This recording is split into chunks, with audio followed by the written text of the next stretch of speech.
트루레거스 TV는 고 문선명 총재님이 설립한 모든 통일운동의 정통성을 바로 세우고 그분의 참된 유업을 이어가기 위해 기획되었습니다. 본 방송은 지난 10여 년간 통일공동체 내부의 부패와 분열을 바로잡고자 노력해온 뜻있는 축복가정들이 제작합니다.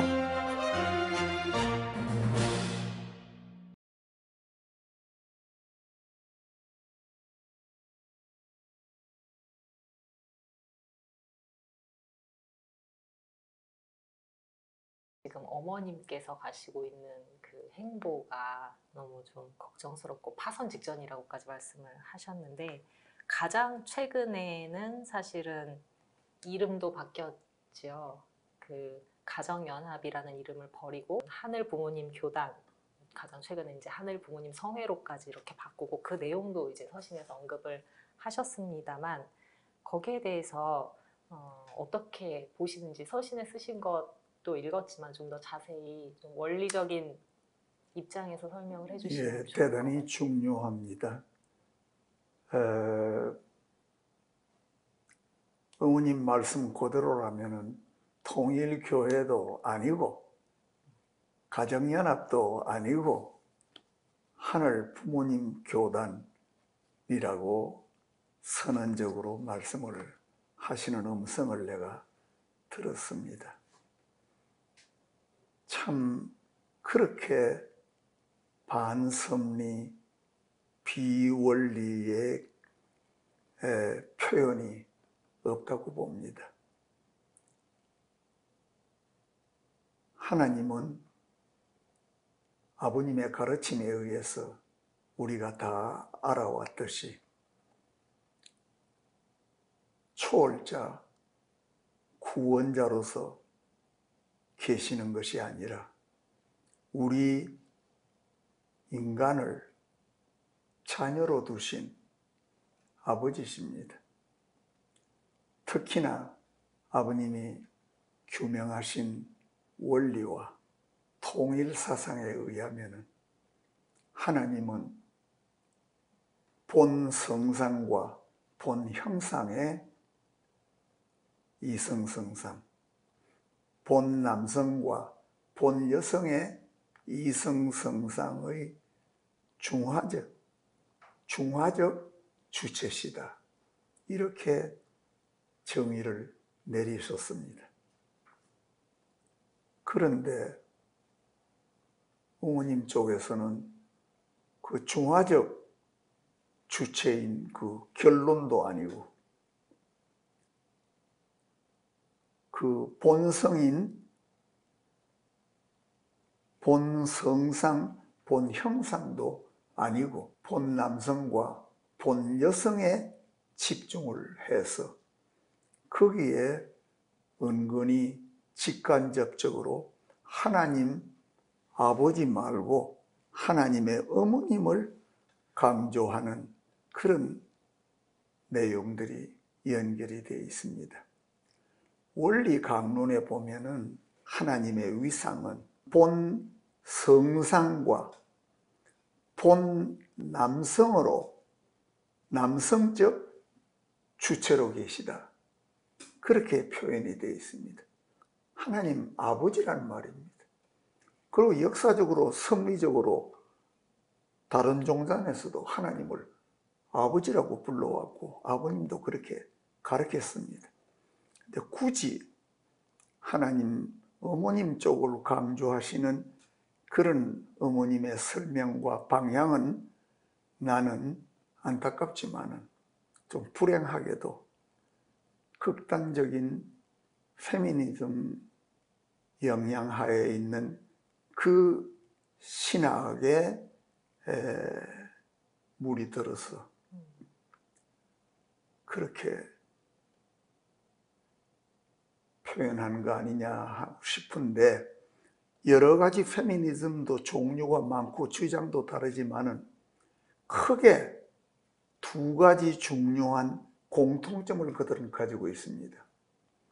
하나는 뭐냐 하면은 남녀 관계를 대립 투쟁의 관계로 봅니다. 그것은 여성이 개인주의, 이기주의적인 입장에 서기 때문에 상대를 대립투쟁으로 보는 거겠지요. 둘째는 페미니즘에서 자기 결정권은 스스로 여성이 갖는다. 그래서 결혼도 안 하고 또 생활도 독자적으로 하고 하는 그런 주장을 합니다. 아까 첫 번째 조건은 아버님의 가르침과 하나님의 이 우주의 법칙을 보면은 주체 대상은 상호 보완적이고 상호 협력적이고 상호 교류해서 하나가 되는 것입니다.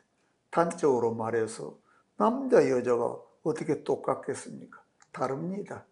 그래서 여성과 남성이 합해서 서로를 보완하는 그런 주고받는 관계, 서로 위하는 관계가 아버지의 가르침이고 이게 천도입니다. 우주 자연 만상이고. 두 번째로 아버님은 아예 그냥 직설적으로 남편의 성기는 아내 것이고 아내의 성기는 남편의 것이라는 말로서 표현이 다 되는 것 모양으로 가장 귀한 것을 상대가 갖도록 했기 때문에 서로 상대를 주인으로 위하고 합일되고 조화를 이루라는 그런 원리와 아버님의 가르침하고는 완전히 상반되는 주장이기 때문에 하늘 부모님 교단은 그건 아버지의 가르침과 하나님의 섭리 전체를 놓고 보면은 설 자리가 없는 그런 잘못된 오도된 주장이다 이렇게 봅니다. 통일교회 시대, 가정연합 시대, 그리고 이제 마지막 완성기 하늘 부모님 성회 시대다 이런 식으로 구분도 했습니다만 이것이 참 아버님께서 가정연합을 창설하셨던 그것에 비추어 보면은 좀 많은 의문이 드는 것도 사실입니다. 두말할 여지가 예. 없지요. 아버님께서 참 세계 기독교 통일 신령 협회를 세우시고 그런 터전 후에 40년 탄감 노정을 거치시고 난 다음에 가정연합 새 시대를 여셨어요. 그런 입장에서 그 귀한 가정연합을 아니라고 제치고 결국은 하늘 부모님 교단 성회 이름을 어떻게 붙여도 그건 결국은 종교 시대로 가버리잖아요. 아버님은 벌써 통일교회 시대를 마감하면서 종교 시대를 마감을 하셨는데 섭리 역사를 역행하는 것입니다. 서신에서는 뭐라고 표현을 하셨냐면 90년대 성약시대를 개문하시고 가정연합을 창설하셨을 때 얼마나 감개무량하셨는지 이 섭리조직의 창설 준비를 진두지휘하고 초대 세계회장을 역임했던 제 자신이 생생하게 기억하고 있습니다. 이렇게 서신에서 말씀을 하셨는데 당시에 참 아버님께서 가정연합을 창설하신 그 뜻이 무엇이었는지와 그때 아버님의 마음이 어떠셨는지 그 얘기를 좀 해주시면 우리가 좋겠습니다. 아버님 입장으로 한번 돌아가 본다면은 아버님은 하늘이 예비하신 제사마담이고 메시아고 재림주 아니십니까? 그렇게 귀한 아버님을 예비하시면서 하늘이 미리 준비한 발판이 세계적인 기독교입니다. 근데 불행하게도 기독교가 아버님을 반대하고 아버님을 저항함으로 말미암아 아버님은 본래 가셔야 될 재림주, 메시아, 구세주로서의 길을 가시지를 못하셨습니다. 천신만고해서 세계 기독교 통일 신령협회를 만드시고 40년 동안 잃어버린 소생구약, 장성, 신약시대의 모든 조건을 승리적으로 탕감하신 터전 위에 세계 기독교 통일 신령협회 40주년 기념식장에서 역사적인 선언을 하셨습니다. 그때부터 3, 4년간 정말 아버님의 심정은 해방과 감격의 연속이 있었습니다. 그날 뭐라고 하셨냐 하면은 이제 종교 시대는 마감을 한다. 간다. 이제는 가정연합 시대가 온다.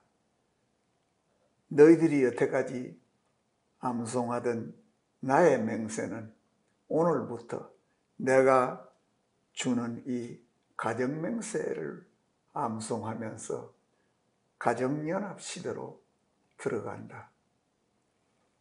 하나님이 구원자 입장이 아니시고 우리의 아버지시기 때문에 각각 가정에서 모시고 시시대, 성약시대로 들어가야 된다. 온갖 조건을 세계적으로 다 맞추시면서 그 기간에 아버님이 세계적인 대회, 기구, 많은 활동을 하시고 2년이 지난 1996년 7월에 미국의 수도 워싱턴 DC에서 세계평화통일가정연합 세계 대회를 실체적으로 선포를 하셨습니다. 참으로 기뻐하셨습니다. 그게 3,500명의 기라성 같은 세계각계의 지도자들이 모였습니다. 그 사람들을 앞에 놓고 참으로 역사적인 선언을 그렇게 자신 있게 하셨습니다. 이제 오늘부터 종교 시대가 마감되기 때문에 나부터 세계 기독교 통일 신령협회 세칭 통일교회 간판을 내리겠소. 이제 종교 시대는 끝이 났어.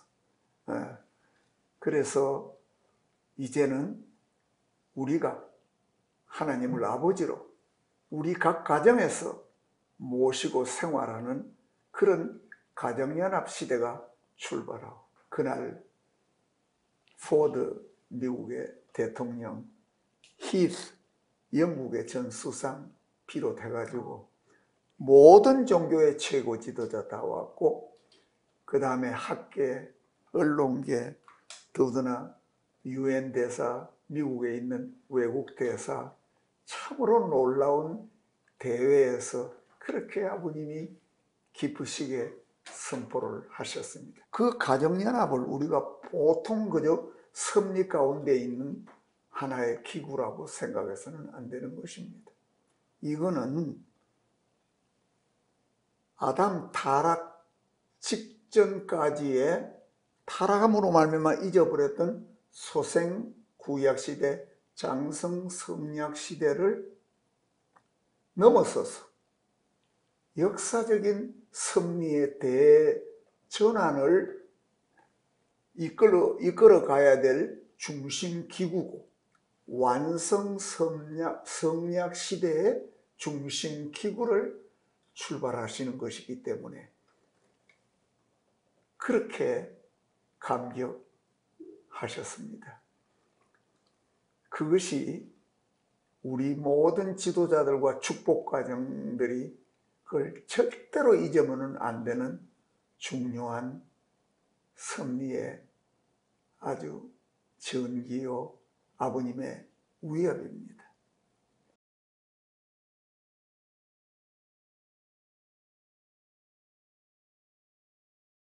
아버님도 가까이서 뵙고 경험을 하셨지만 어머님도 굉장히 초창기부터 가까이서 뵙고 또 경험을 많이 하신 걸로 알고 있습니다. 참 어머님이 처음 간택되실 때 이야기를 조금 여쭤보고 싶어요. 왜냐하면 최근에 어머님이 스스로에 대해서 하시는 말씀과 참 아버님께서 어머님이 어떤 과정을 통해 어머님이 되셨는지 하는 말씀과 좀 배치되는 부분이 많기 때문에 처음 어머님이 간택되실 때 어떤 상황이었고 어떻게 어머님의 자리에 가셨는지를 좀 설명을 해주시면 감사하겠습니다. 간택이라는 말이 나오니까 생각이 나는데 어머님의 말씀 가운데 재림주 후보는 여럿 있었는데 내가 간택해서 아버님이 재림주가 되셨다. 이런 반섭리, 비원리적인 말씀을 하신 것을 내가 들었습니다.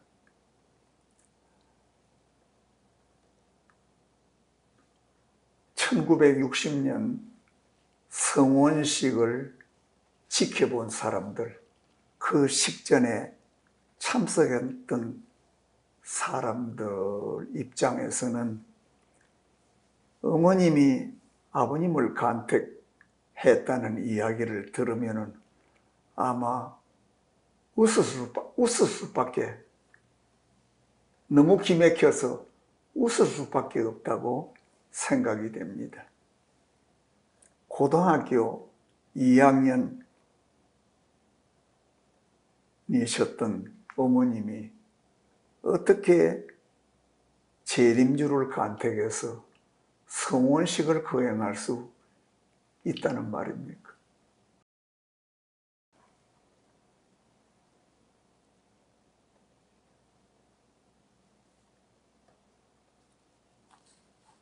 재림주는 타락한 세상에 어떤 여성에 의해서 간택될 수는 없는 것입니다.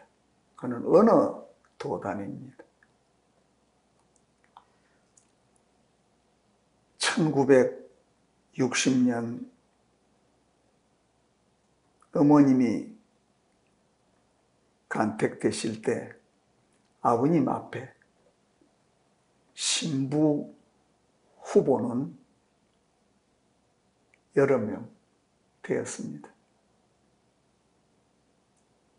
성원식 전에 그 후보 중에 한학자 어머님이 간택이 아버님에 의해서 되신 것입니다. 말씀에도 하나님은 100% 정성 들이고 경륜해서 아담을 만드시고 제2아담을 보내시고 제3아담을 보내시는, 다시 말하면 아담을 보내시는 것은 하나님의 경륜이요 하나님의 선택이십니다. 그 아담이 100% 수고해서 정성 들여서 신부를 간택을 해서 누이 동생과 같이 나중에 아내와 같이 어머니 단계까지 기르시는 것이 아버님의 말씀이고 성립입니다. 이래서 1960년 아버님이 어머님을 신부 후보 중에서 간택하셔서 성원식을 올렸습니다. 그 성원식에 참석했던 나를 포함한 모든 사람들은 그날 어머님을 처음 본 사람들이 대부분입니다. 왜냐하면 고등학교를 다니셨는데 기숙사에 계셨고 또 예배 출석을 안 하셨기 때문에 미리 본 사람은 거의 없다고 해도 과언이 아닐 것입니다. 그러나 어머님이 북한에서 피난을 오실 때 어머님이 어머니와 외조모와 같이 피난길에 38선을 넘어서 오시고 서울을 거쳐서 대구에 생활을 하시고 제주도에 가셔서 사시고 그 다음에 나중에 외조모와 같이 춘천을 가서 사시고 거기서 아마 중학교까지 지나시지 않았나 이렇게 보기 때문에 서울에 있었던 중심 간부나 식구들은 어머님을 알지 못하지만은 아까 말과 같이 그런 어머님의 피난길 사연과 나중에 제주도 생활과 이런 것을 알고 있는 사람도 있습니다. 아버님이 간택하셔서 성원식을 올리시고 그러고 어머님은 나는 원리나 모든 것을 다 스스로 알았다고 그러시는데 성원식 직후에 아버님께서 저에게 지시하셔서 어머님이 저 원리 강의를 듣게 했고 아마 12일인지 2주일인지 하루 4시간 정도 원리 강의를 들으셨습니다. 회장님께서 직접 원리 강의를 하시고 예, 듣고 그 다음에 어머님이 나에게 그 원리, 그때는 원리 책밖에 없었으니까 그 골자를 좀 적어주면 좋겠다 그래서 내가 노트 2권을 원리 골자를 적어서 드린 적도 있습니다. 그래서 어머님이 태어나실 때부터 원리를 다 아셨다는 말씀도 사실과는 다른 말씀입니다. 결론적으로 어머님은 아버님에 의해서 간택되어져서 성원식을 아버님 신부로서 치르시게 되셨습니다.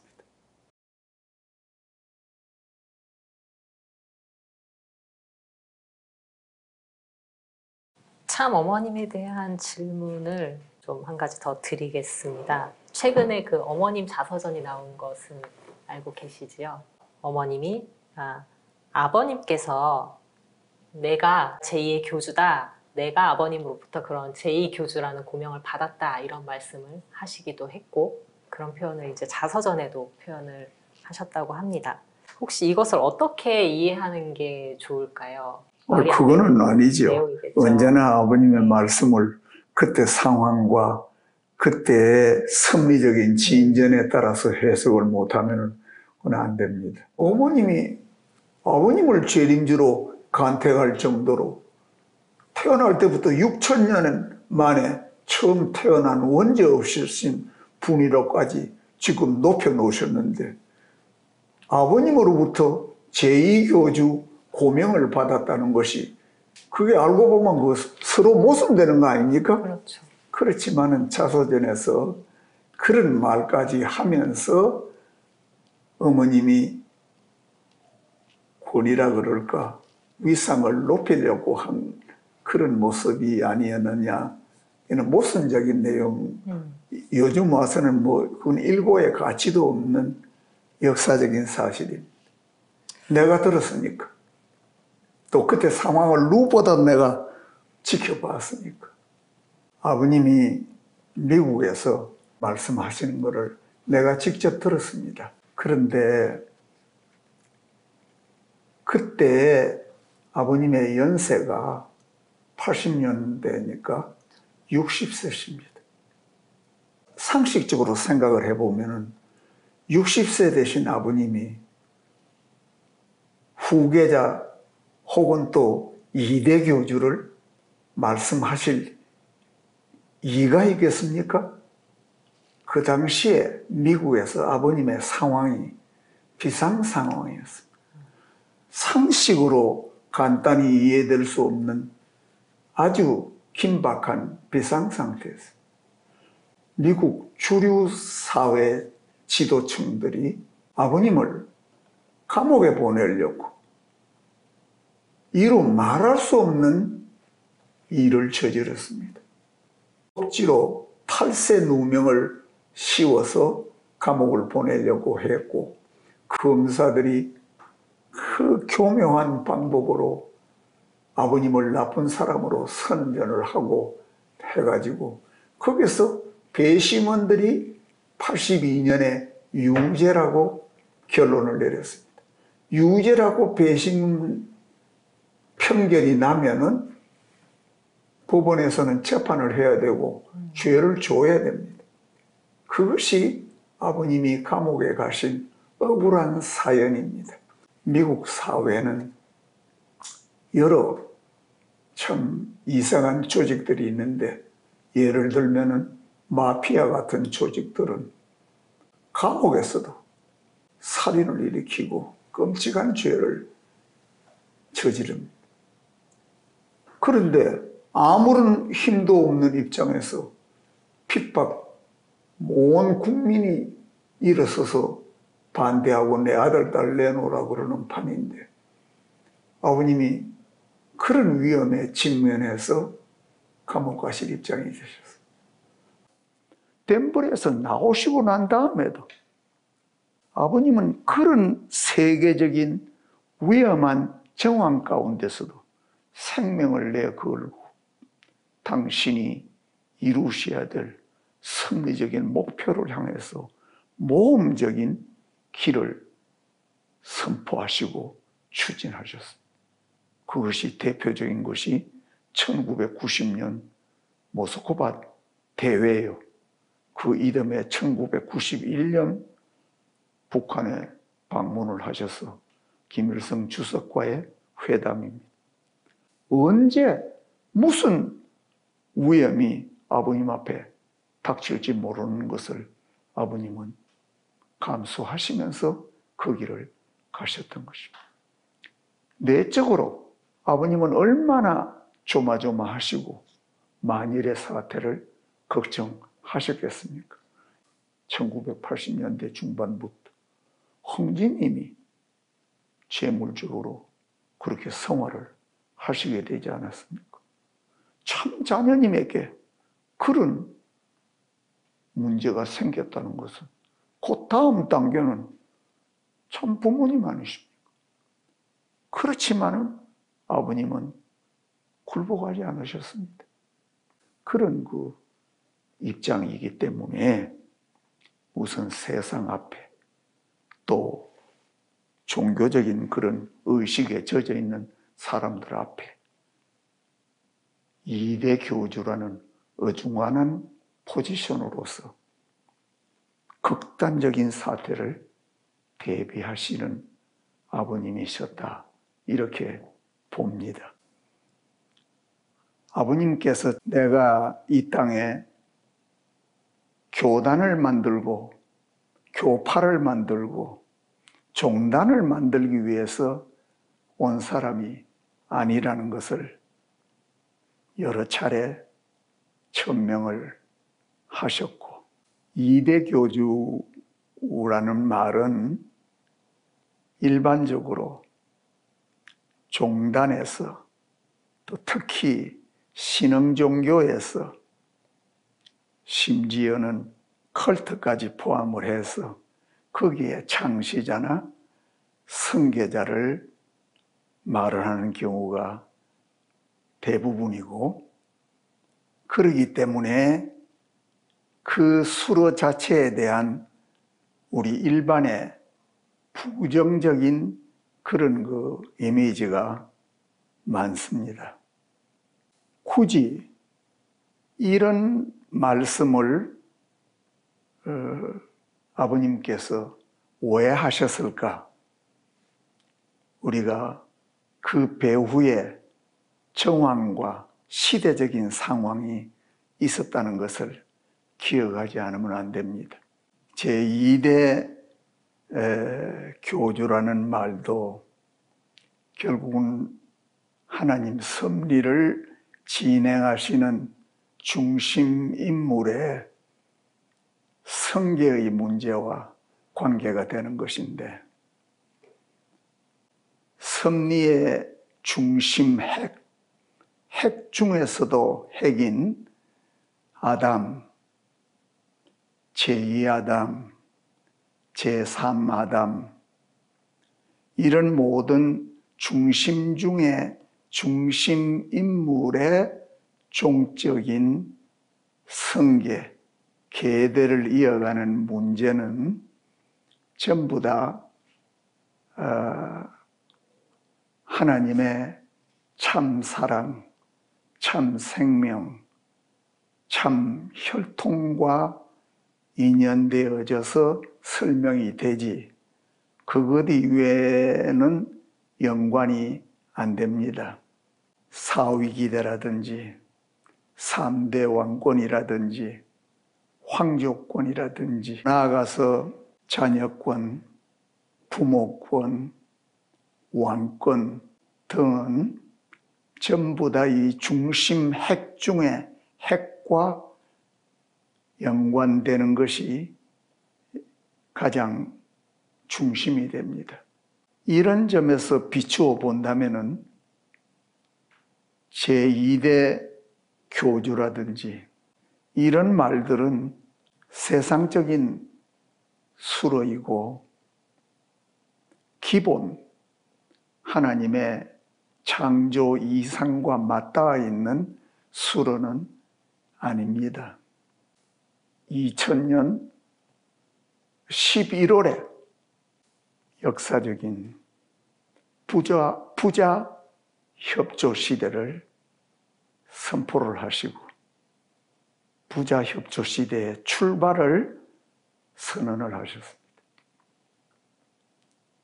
그것은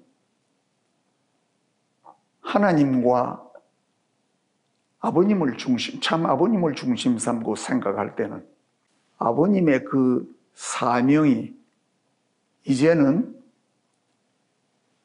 축복권 이양과 동시에 현지인에게 이양이 되고, 그 다음에 성리학 시대의 출발과 더불어 시작되었던 모자 협조 시대, 그 7년이 기간이 이제 끝나고 부자 협조 시대, 아버지와 아들, 이런 인연으로 전성이 되고 상속이 된다는 중요한 선언이요, 섭리적인 진전인 것입니다. 그 말씀의 뜻을 이런 근본 원리와 섭리 원칙에서 우리가 파악을 하고 결론을 내려서 생각을 해야 되는 것입니다. 그러면은 아버님께서는 왜 그러면은 어머님에게 그런 말씀을 하셨느냐? 부자 협조 시대로서 본격적으로 모자 협조 시대가 지나갔다고 선포를 하시고, 어머님이 기원절 때까지 본연의 여성상, 다시 말하면 하나님 앞에 참된 딸, 아버님 앞에 참된 아내, 참 자녀님과 만민 앞에 참된 어머니, 그 본연의 여성상을 다 바로 세우지 못하고 책임을 못하면 안 된다. 기원절 전에 어떻게 해서라도 어머니는 그것을 해야 된다고 당부를 우리 전체 앞에 그렇게 여러 차례 이야기를 하셨으니까 아버님께서 어머님에게는 얼마나 많이 지도를 하셨겠습니까? 그 후에 여러 참 아버님의 성리적인 기대들이 탄탄히 이어지시는 이후에도 몇 차례인가 어머님에게 그 훈독회 때나 아침 주일 집회 때 모두 박수치라고 하면서 어머님에게 영광을 돌리도록 유도를 하고 하셨습니다. 왜 그러셨을까? 이미 참사랑, 참생명, 참혈통을 중심 삼고 성계되는 아담의 위협, 제3아담의 위협이 벌써 전성이 되었는데 그 제2대 교주가 무슨 큰 의미가 있겠습니까? 근데 그거를 말씀을 하시면서 박수까지 유도하시는 것은 나는 가슴 아프게 여겼습니다. 안타깝게도 현지님을 아버님이 그렇게 세우시고 난 다음부터 종종 어머님과 아버님이 일체가 안 되는 그런 모습들을 저는 보았습니다. 다시 말하면 아버님의 말씀과 아버님의 뜻과 아버지의 심정에 일직선으로 연결이 되어서 순종하시는 자세가 나는 어머님의 합당한 자세라고 보는데 그런 모습이 안 보일 때가 종종 있었습니다. 그 이유는 내가 여기서 다 말을 못하겠습니다. 이렇게 아버님이 종종 어머니로부터 그런 불순종과 일체가 안 되는 모습을 접하시면 얼마나 안타깝겠습니까? 다 일러셨겠죠. 그래도 또 이렇게 어머님을 북돋아 주시기 위해서 아버님께서 그런 말씀을 하신 적이 몇 차례 더 있는 것으로 압니다.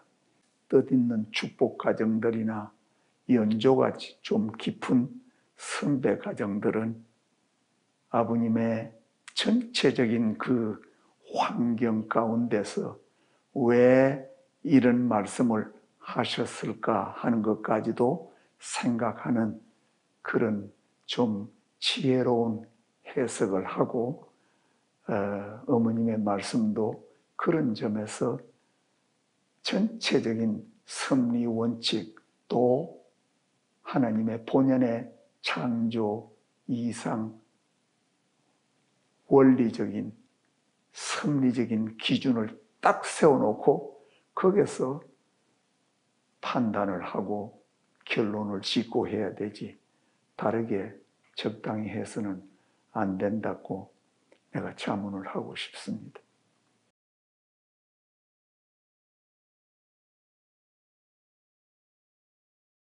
하나님의 입장, 또 아버님의 입장으로 들어가 본다면 정말 섭리 역사의 한 번뿐이었던 역사적인 3대를 세우는 순간이다 라고 이렇게 말씀을 하셨는데 여기에 근거해서 생각했을 때 그 자리에 있던 지도자들이 법통 승계라는 것을 사실은 주장을 해왔잖아요, 최근에.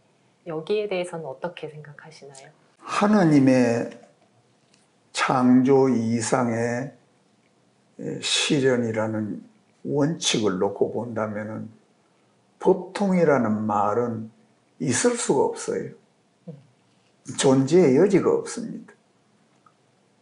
왜냐하면 하나님의 참사랑, 참생명, 참혈통은 반드시 3대를 거치면서 혈통을 통하면서 종적으로 전성이 되는 것이지 다른 것은 안 됩니다. 그거를 누구보다 잘 아시는 아버님께서는 이런 질문도 하셨거든요. 예수님에게 직계 아들, 딸이 있었다면 예수님의 왕관을 제자들에게 주었겠느냐. 그 교황이 쓰고 있는 그런 그 관이 그의 제자들에게 갈 관이 아니다. 이 말씀이거든요. 그러니까 아버님은 천도를 벌써 규명을 다 하시고 다 이미 알고 계시니까 그건 있을 수 없는 법통이라는 말이죠. 반드시 그것은 삶대로서 연이어 혈통을 통해서 전성이 되어서 내려가야 되는 것입니다. 그런데 교권파에서 종교적인 틀, 이 의식, 여태까지 습관적인 그걸 벗어나지 못하기 때문에 기성교단이 하고 있는 그저 대표자 뽑는 것과 같은 그런 법통을 연상하고 가상할런지 모르겠습니다만은 그건 원리와 섭리의 원칙에서 가당치도 않는 설계입니다. 예. 법통이라는 건 사실 말이 안 되는 것이다 라고 좀 명확하게 말씀을 해주셨습니다. 그런데 천일국 최고위원회라는 좀 생소한 이름일 수 있는데 이것이 참 아버님 성화 이후에 생겨났고 그 최고위원회를 통해서 이제 이런 섭리적인 것들을 이어간다라고도 주장을 하고 있습니다. 여기에 대해서는 어떻게 생각하세요? 그 천일국 최고위원회라는 말은 저 사람들이 가지고 있는 천일국 헌법에 규정되어 있는 내용인 줄 압니다. 사실은 천일국 헌법의 유래는 내가 제일 잘 아는 입장입니다. 1997년 말이라고 생각이 되는데 아버님께서 곽정환이 가정헌법을 만들어봐 그러셨어요.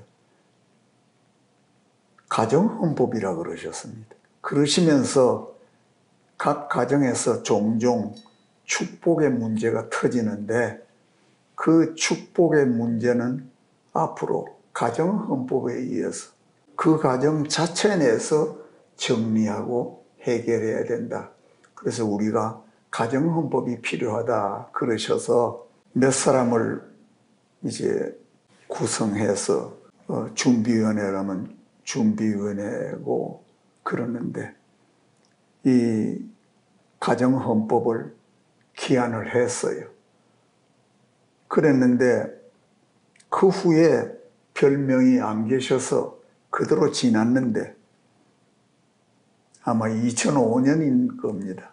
여수에서 큰 대회를 했는데 그날 저녁에 대회를 마치고 난 다음에 아버님이 곽정환이 그 내가 전에 이야기하던 천일국 헌법 가져와 3일 이내에 가져와 그러셔. 아이고 아버님 가정헌법이라 그러셨는데요. 아니야 천일국 헌법이야. 그냥 내가 많이 놀랬죠. 그러시면서 가정맹세가 천일국 헌법이야.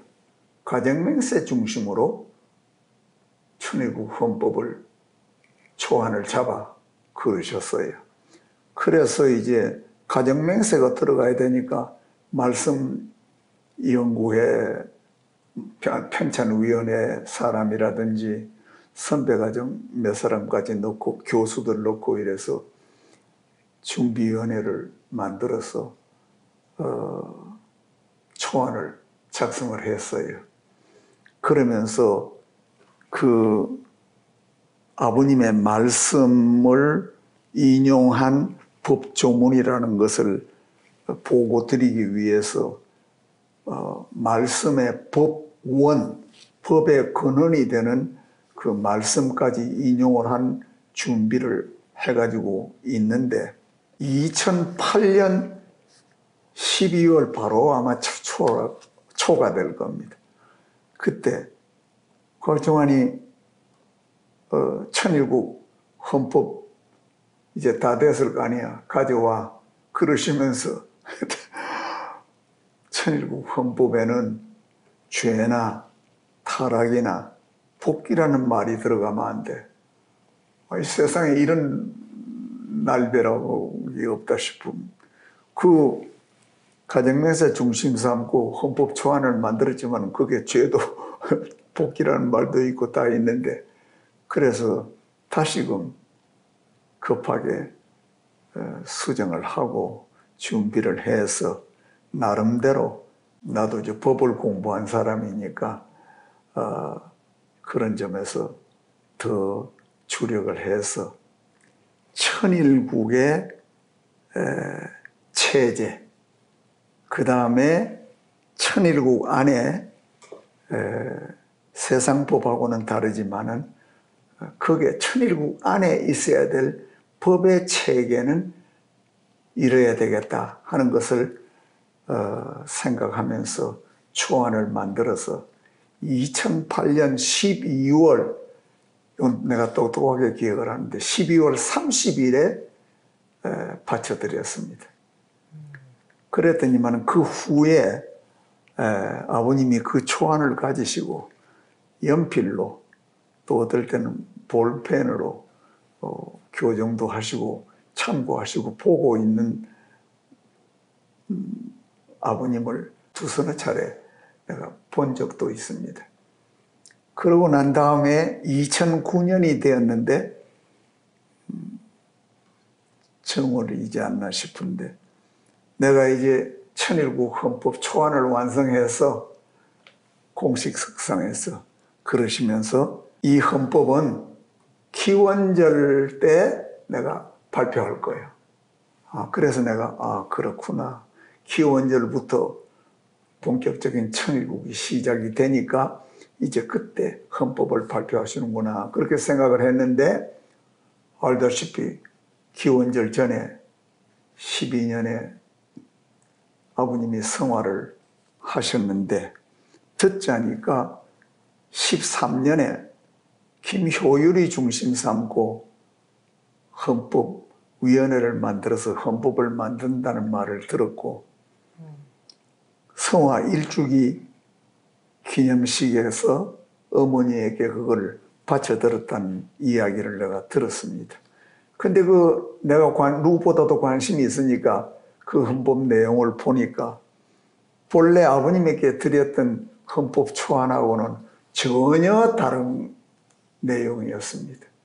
그래서 한마디로 말하면은 통일운동의 전 세계적인 재산을 어떻게 관리하느냐는 문제나, 또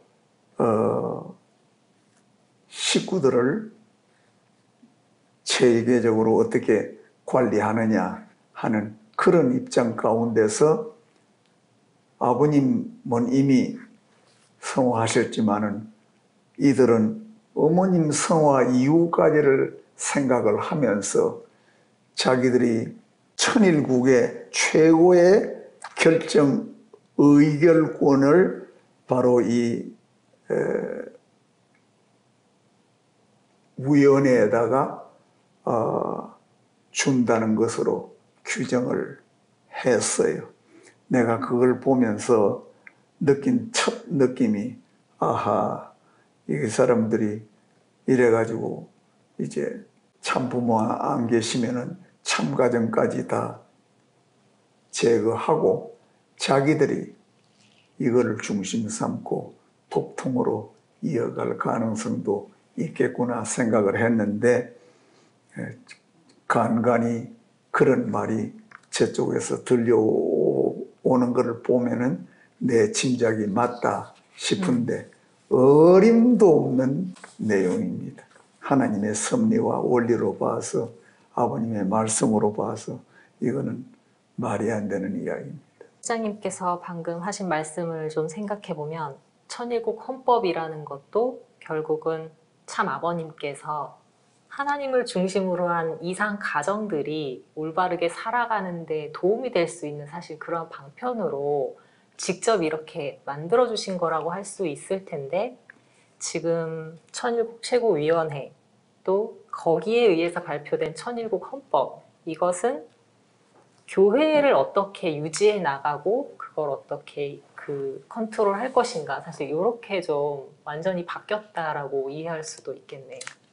그런데 한마디로 말하면은 천일국 헌법이다 이렇게 타이틀은 만들어 놓고 내용은 세속에 있는 종교법입니다. 종교법. 그런데 아버님이 말씀하신 천일국 헌법은 말씀 그대로 천일국의 창조 본연의 질서입니다. 창조 본연의 질서, 원칙입니다. 더욱이나 아버님이 교정하신 그 초안 어디가 있는지 나는 소식도 모르고 아무 발표도 여태까지 없습니다. 참으로 안타까운 이야기지. 명칭은 천일국 헌법이란 명칭을 쓰지만 아버님께서 의도하셨던 천일국 헌법은 아직 없는 거라고 볼 수 있네요. 없고 자기들이 만든 것이 타이틀은 천일국 헌법인데 세속의 종단의 법이니까 법과 같은 거니까 그건 말이 안 되죠. 창조 본연의 질서라 그러셨어요. 기본 질서. 그게 언급이 돼야 되는데 너무도 거리가 먼 것이죠.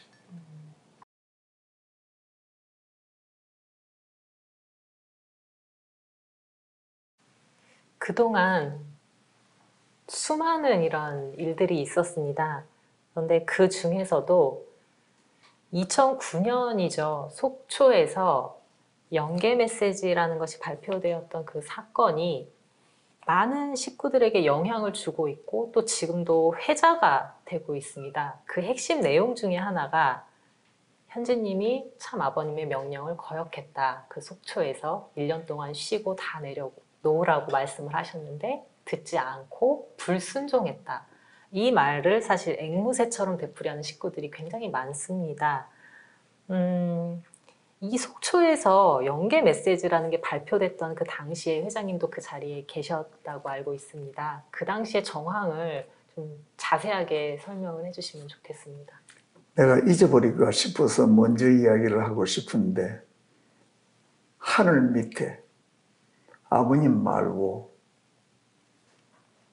참 가정의 모든 구성원을 포함을 해서 우리 지도자들, 축복가정들, 식구들 어느 누구라도 아버님의 말씀을 그런 거역을 안 해본 사람이 있으며 감히 참 자녀인 현지님에게 그런 말로서 인격살인적인 비판을 하고 그거를 두고 앵무새처럼 말을 할 수 있는 식구가 있느냐, 가정이 있느냐, 참 자녀가 있느냐, 어머님이 그 말씀을 하실 수 있느냐, 이 이야기부터 내가 먼저 하고 싶습니다. 현지님에 대해서 그런 참소를 할 수 있는 자격자는 하늘 밑에 아무도 없다고 나는 봅니다. 그러면은 그 속초 영계 가짜 영계 메시지 사건의 실황을 내가 보고 느낀 대로 그대로 이야기를 하자면은 참 내 자신이 가슴이 무너집니다. 당시에 간부들은 많이 참석을 하지는 않았댔습니다. 속초기 때문에. 그 자리에 일본과 한국에서 온 수련생들이, 특히 일본 수련생들이 많았어요. 그랬는데 그날 아마 대만이라고 생각하는데 세계 순회 중이신 현지님을 각중에 부르셔서 그날따라 참 자녀님들이 거기에 다 모였고 그랬는데 아침에 훈독회를 하고 있는 중에 현지님 김포공항에 새벽에 내리셔서 속초까지 달려오신 것이 아마 한 8시쯤 됐어요. 현지님이 강당에 들어오시는데 아버님이 이제 훈독은 여기까지 하고 이제는 영계 메시지 낭독하자 그러셨어요. 그러는데 보통 연계 메시지, 특히나 훈모 연계 메시지는 훈모가 직접 아버님 앞에 집회 때 하시잖아요. 근데 그날 훈모가 틀림없이 거기에 있었는데 그 순간에 안 보였어요. 예, 그 전날 저녁도 있었는데 안 보이는데 그 훈모 메시지를 어머님이 봉투를 하나 가지고 계시다가 단상에 앉으셨다고 사회를 보고 훈독 낭독하던 양창식에게 이걸 넘겨주었어요. 그래서 양창식 회장이 그거를 읽었어요. 처음에 읽은 것은 성화하신 지 얼마 안 된 효진님의 짧은 연계 메시지였어요. 그게 끝나니까 아버님이 그래, 효진이가 연계 가서 느끼는 게 많을 거야. 그러시고 이제 훈모 메시지 읽자. 훈모, 그러니까 안 나타나요. 그러니까 양창식이 연달아 그걸 읽었어요. 내가 거기서 듣는데 이건 연계 메시지가 아니에요. 다시 말하면 지상에 참 자녀님들을 포함한 중요 인사 발표예요. 인사 발표. 그래서 요점만 말하면은 현지님 모든 공직에서 쉬고, 예, 전체 책임은 막내 형제님께서 맡으신다. 그리고 미국 활동에 있어서 현지님을 공적으로 더불어서 일하던 그 타일러 핸들이 UTS의 총장, 그 다음에 닐 살로는 브리치 포트 대학의 총장, 그 다음에 또 이사한 사람이 있었고, 진만이 몽고 국가 메시아 자격 탈취, 이런 인사 발표예요. 예. 그러니까 다 읽고 난 다음에 소감을 물으시는데 현지님이 일어서서 나가셨어요. 그 단 옆에 있는 문으로. 근데 아버님이 나를 보고, 그게 참 역사지요. 곽정환이 빨리 가서 현지인 데려오라고. 그래 내가 강당 옆 사회자가 있는 옆문으로 나가니까 바로 문 바깥에 훈모가 서 있어요.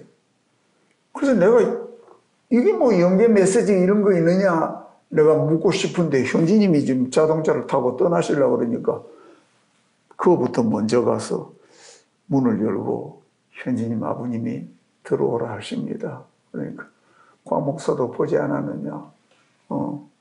내가 왜 있겠느냐. 근데 주동문이가 나와서 현지님을 다시 만류하려고 하기 때문에 나는 그냥 맡기고 돌아와서 나는 급히 궁금하니까 훈모하고 이렇게 섰어요.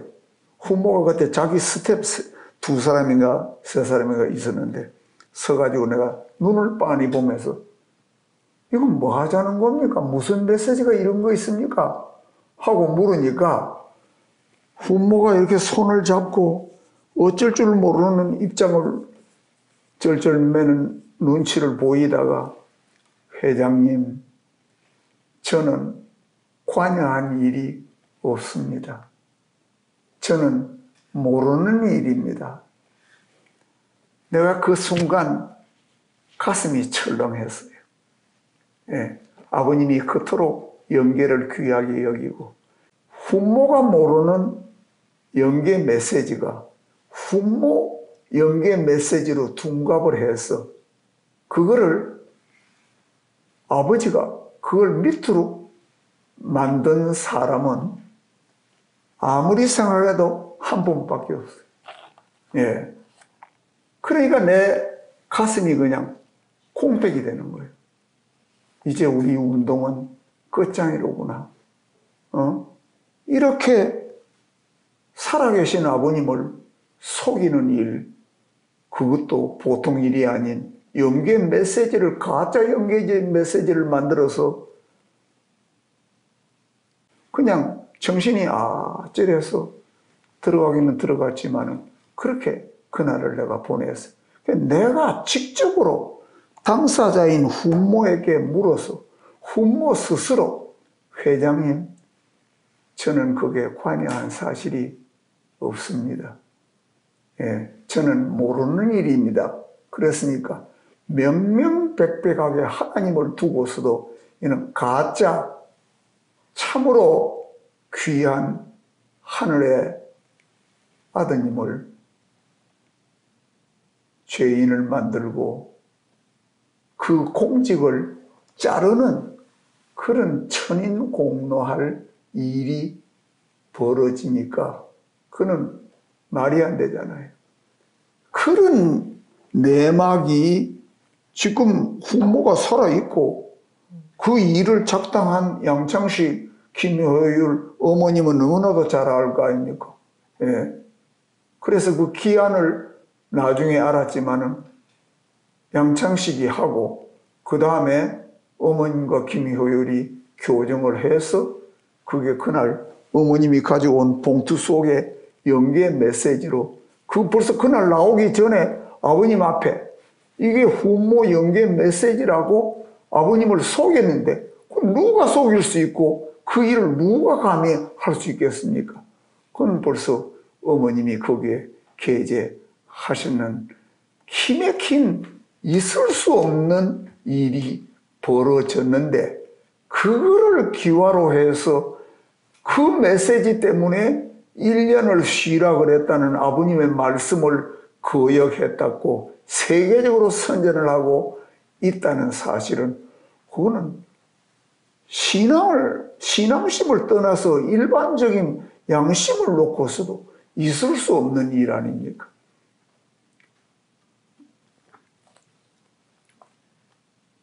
참으로 불행한 일이고, 예. 이게 이제, 갈등의 참 최고조죠. 이런 일이 어디 있습니까? 그 보통 아들도 아닌 하나님의 축복까지 연결이 되어진 아버님의 사명과 권위를 상속받은 귀한 아드님을 그렇게 죄인을 만드는 역사가 벌어졌으니 무슨 말로 그게 설명이 되겠습니까?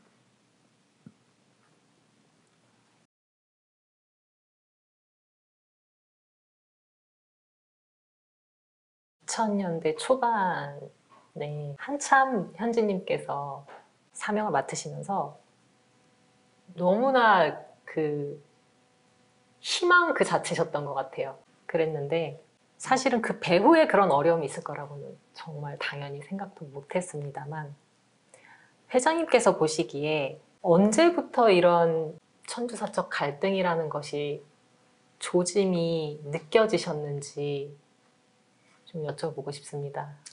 내가 느낀 거는 2005년 이후고요.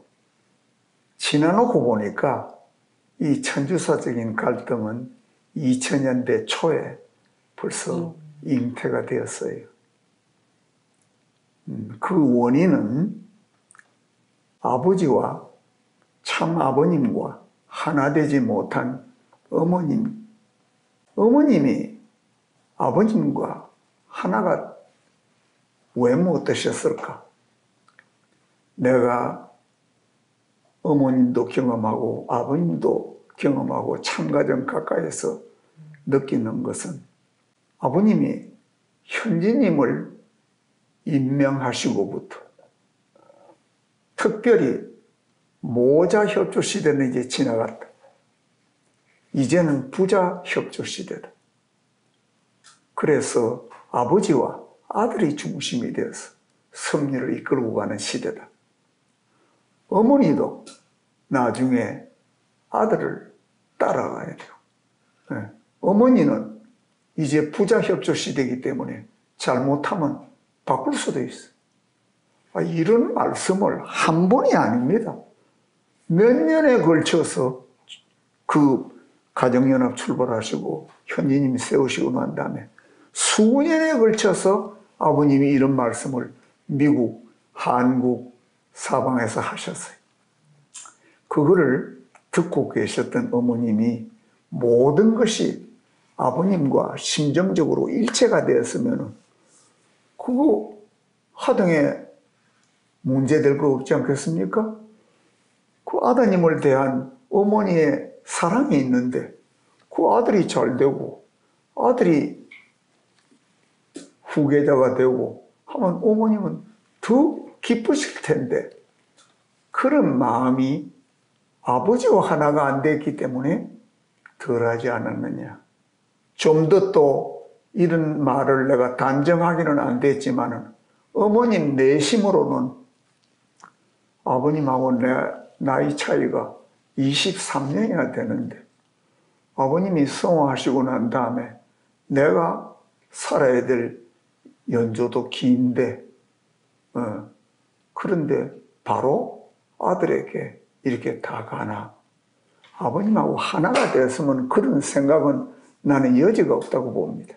그러나 지금 어머님의 행보를 보면은 어머님의 마음은 그렇지 않았지 않았느냐 싶습니다. 어떻든 어머님이 아버님하고 하나가 돼가지고 현지님을 계속 밀어줬으면 될 텐데 그렇지를 못했다고 나는 봅니다. 내가 참가정 옆에서 본 것으로서는 그 당시에 국지님과 막내 흥지님은 어머님 말씀에 언제라도 예스였습니다. 그렇게 공손할 수가 없었고 2005년도에 다 중책을 맡고부터도 얼마나 어머님을 위하고 그 두 분이서 어머님을 높이려고 노력을 했습니까?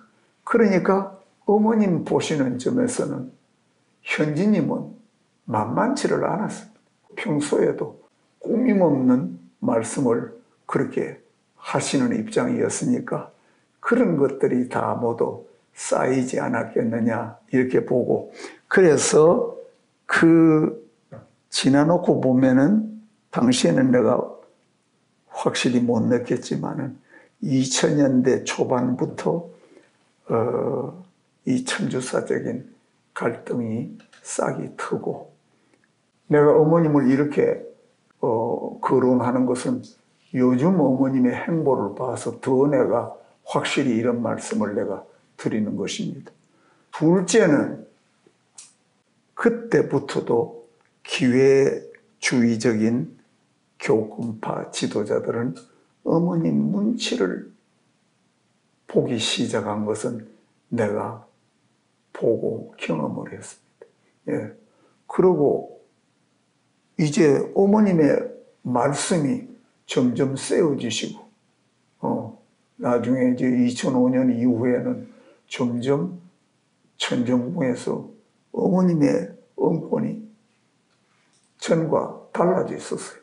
그러면 그 기회주의적인 지도자들은 어머님 눈치를 많이 봤다고 생각을 하고 뭐니 해도 나를 포함한 우리 지도자, 우리 세계 지도자들이 섭리적인 핵심의 이해가 우리 지도자들이 많이 부족했습니다.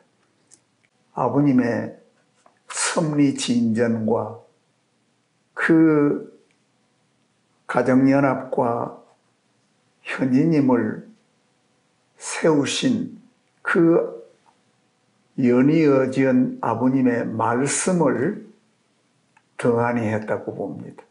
그 말은 아버님의 심정과 지도자들의 마음 사이에 거리감이 있고 지도자들이 타성에 젖어서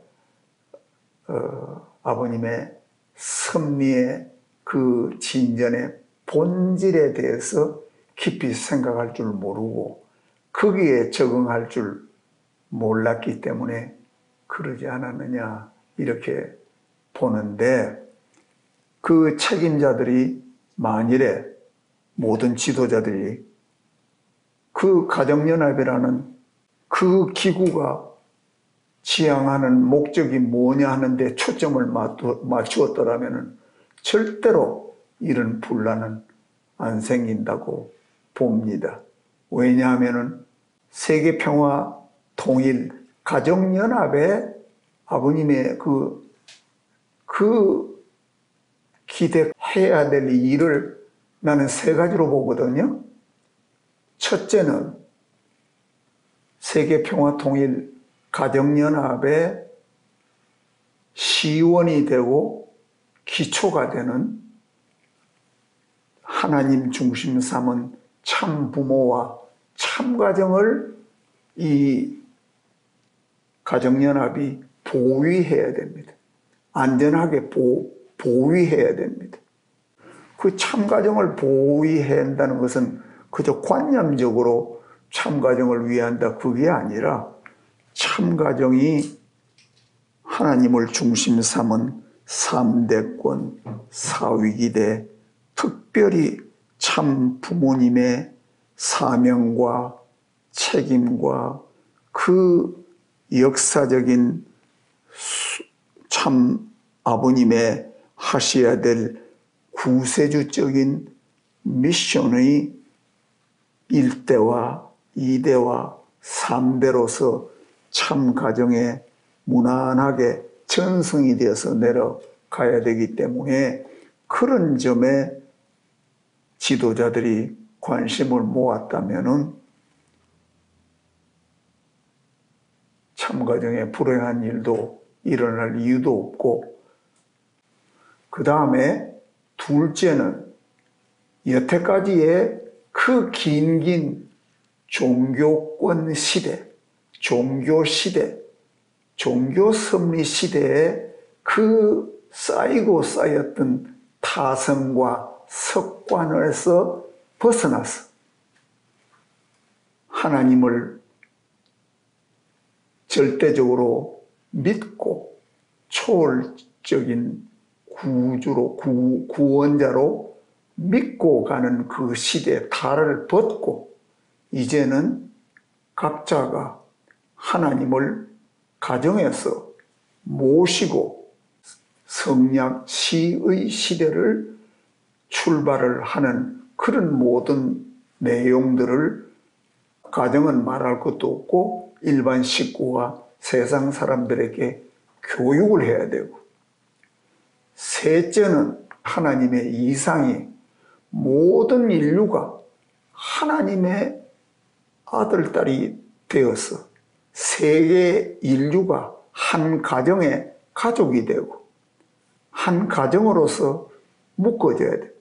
그래서 초종교, 초민족, 인종, 초국가, 초문화적으로 하나가 되어서 자유와 평화와 통일과 행복의 세계를 이루는 그런 목표로 이끌고 가야 될 그 조직이 가정연합인 것입니다. 그랬다면은 모든 지도자들이 그 신나는 일 전부 다 아닙니까? 그리고 각각 자기들 가정도 그렇고 그렇게 취해서 가야 될 텐데, 그게 아버지의 심정인데 그 아버지의 심정 따로 따르는 지도자들 심정이 따로 되었기 때문에 무엇보다도 나를 포함한 지도자들의 책임이 두 번째 근본 이유가 되겠습니다. 세 번째 이유는 국진님과 형제님이 섭리의 대임을 맡기에는 내적인 준비가 안 되신 입장에서 2005년부터 너무 중책을 맡으시고 그러므로 말미암아 이 천주사적인 갈등이 더 노골화되었다, 이렇게 보여집니다. 이 모든 갈등의 원인이라고 할 수 있는 것들을 세 가지로 정리를 하시는 중에 사실 어머님이 이제 참 아버님과 하나 되지 않은 부분이 있다라는 것을 좀 말씀을 해주셨습니다. 닿을 수 있다면 혹시 어머님께 드리고 싶은 진언이 있으시다면 이 자리를 통해서 말씀을 해주시면 좋겠습니다. 내가 그동안에 기도한 것도 바랬던 것도 어머님이 제발 초심으로 돌아오셔서 본래 어머님의 정위치를 되찾아 주셨으면 하는 그런 바람이 어머님에게 늘 있었습니다. 그래서 어머님은 정위치인 하나님의 참된 따님의 자리를 지키셔야 되고, 그 다음에 참 아버님의 참 아내로서 아버님의 대상 위치를 지켜주시고, 참 자녀님과 우리 축복가정과 만민 앞에 참 사랑의 참 어머님으로 그 정위치를 지켜주셨으면 하는 그 바람이 근본답니다. 사실은 최근에 어머님의 행보를 듣고 보고 하면서 어머님은 아버님을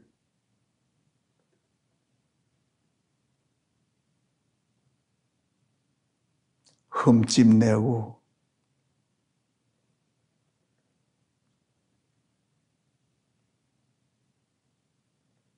아버님의 유업을 훼손하시고